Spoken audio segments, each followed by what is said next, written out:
Bismillah ar-Rahman ar-Rahim. Assalamu alaikum. Good evening, everyone. Thanks for joining the session. I'm Shakil Ahmed. So let's take a start.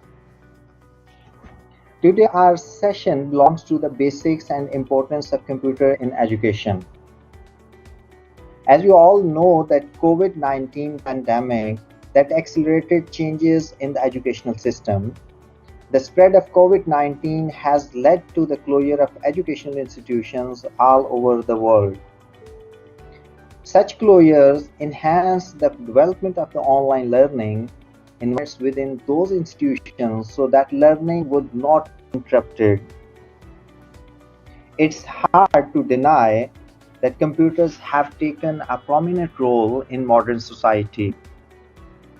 From the smartphones in our pockets to the smart devices controlling our appliances at home, and everything in between, computer technology is everywhere. It should come as no surprise that the use of computers in education has completely transformed traditional education. Computers in the classroom have multiple benefits for both students and their teachers.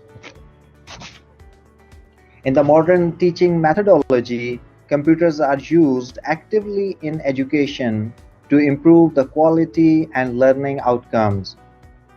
Teachers can use audio, video, and graphics aids through computers to prepare lesson plans and many more. In this training session, as its name emphasizes that it would belong to the beginners. It might possible many of you already have an expert hand on computer, but are planned to target audience who have nothing or very less knowledge about computers. So let's take a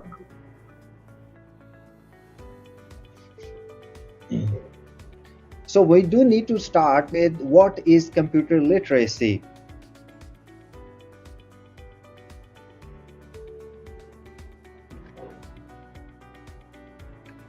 Computer literacy means that if you know anything about the computer, if you know how to use the computer, and you're not expert in the computer, but even then you can try to use that computer. And computer doesn't mean that only a desktop that is placed on the table, that is computers. Computer, as I told you, that it has a big brands now, and it is possible that it could be a PC that is placed on the table, it could be the laptop, it could be your mobile, it could be any smart device that is using the digital environment, that is computer.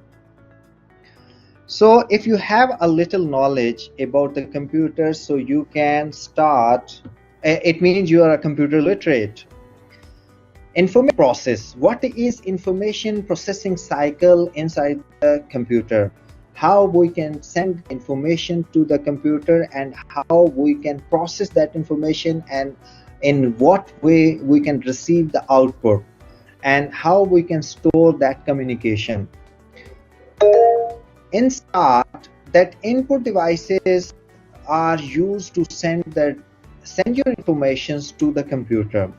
Input devices mean the device that is used to send the information to the computer, that is called input device. So that is very easy for you to understand which devices belongs to the input devices. That, for example, the keyboard, you are using the keyboard, it means you are using the device to send the information, the raw informations to the computer, so it means this is input device. Same like the mouse, if you are using because the mouse is also using to send the instructions to the computer, so this is also the input device. Whatever you are sending information, whatever the device you use to send the informations to computer, that are called input devices. And the second step is process. Processing means that once you input the your raw data, you send it to the computer, and then computer process that data and then send back to you to display the results. But normally what happened that once we input the data and quickly we receive the output and we didn't get it what exactly happened inside in between that input and output, because is processing everything in nanoseconds. It quickly performed the operation, so you couldn't get it exactly what happened in backside. In next slide, that I would like to introduce one video to make you more clear that how the component of the computers works and how the processing inside the computer it can give you the idea that how it is working. Third step is output devices. Output devices means any device connected with the computers and that is used to receive the results from the computer and display in front of you, that is called output devices. So it's very easy to understand that any connected device you are receiving, like the LCD, you are receiving the results on that LCD, it means that is output device. So any other device which is used to receive the information, like if you want the hard copy, you need the printers mean that is also the output device, because that is able to receive the information from computer. The last part is storage communication. Storage communication means anything you are performing or anything you are like inputting or anything you receiving the output, you need to store for later on use. There is two types of storages, that is normally we called it the RAM, ROM. RAM is normally we use the information which is not saved and that is temporary. Once you shut down the computer, that would not be available for next usage.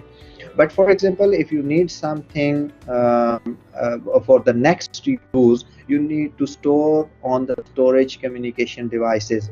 So that is called hard disk. On the hard disk you can store the information and you can reuse them. So it's very easy, but we have learned till now that what is input and what is a process and what is output.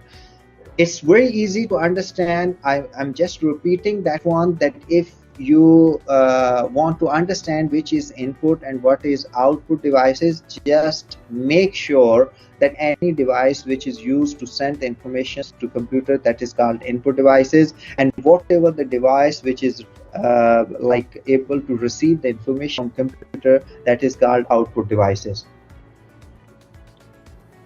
In this slide, there is one video I'm going to run, and you just watch this video and in this video, you would have some information about the component of the computers.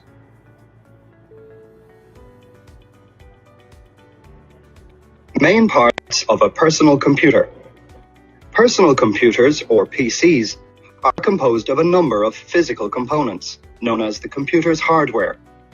These components include the Central Processing Unit, or CPU, a range of input and output devices, two main types of memory, and storage devices.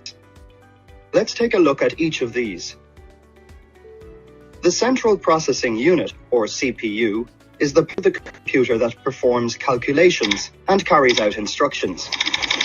It is sometimes called the processor, and is a silicon chip located inside the system unit. It acts like a tiny fast calculator, processing information that flows into it, or input, and generating and forwarding information, or output. A peripheral device is any device you can add to and use on your computer. These devices can be either input or output peripherals. To put information into your PC, you need an input device. The keyboard and the mouse are the two most common input devices.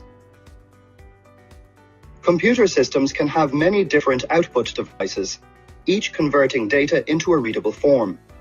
The two most common output devices are monitors and printers. Memory is the place in the computer that temporarily stores information while it is being processed. The two main types of memory are random access memory, or RAM, and read-only memory, or ROM. RAM is used to store temporary data.